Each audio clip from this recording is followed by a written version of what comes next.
26 февраля по 6 марта 1926 года в Баку проходил первый всесоюзный тюркологический съезд.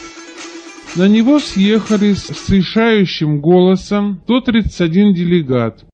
Были представлены все тюрко-татарские народности Советского Союза, а также принимали участие специалисты Академии наук СССР, Научная ассоциация востоковедения, Украинская академия, Закавказская ассоциация востоковедения, зарубежные делегации, в том числе по 2 профессора из Турции и Германии, по 1 из Венгрии, Австрии и Персии. Одним из сопредседателей съезда был избран председатель Совнаркома Дагестана Кумык Джилал-эддин Каркмасов. На повестке дня значилось 14 вопросов, важнейшие из которых 3: терминология, орфография и алфавит тюркских народов. Всего на съезде было заслушано более 40 докладов и содокладов.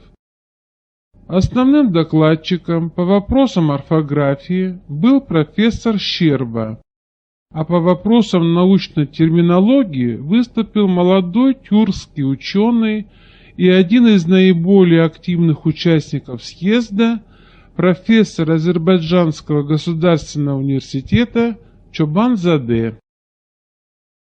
Каркмасов, выступая на съезде, сказал: «Латинский алфавит является продуктом многочисленных реформ, в то время как арабский недалеко ушел от своей начальной примитивности. Многократные революции более приблизили латинский алфавит к народным массам, тогда как арабский до сих пор обслуживает лишь ограниченный, так называемый высший класс народа, и что латинский алфавит выдержал испытания на опыте многих отдельных народов СССР. Ясно, следовательно, что мы должны принять латинский алфавит как более усовершенствованный, но принять, приспособив его к своему языку, сообразуясь при этом со всеми другими условиями нашей жизни». В завершение работы Каркмасов зачитал резолюцию съезда, в которой в частности говорилось: «Констатируя преимущество и техническое превосходство нового тюркского латинского алфавита над арабским и реформированным арабским алфавитом, а также огромное культурно-историческое и прогрессивное значение нового алфавита по сравнению с арабским, вместе с тем съезд считает введение нового алфавита и метод его проведения в отдельных тюрко-татарских республиках и областях делом каждой республики и каждого народа».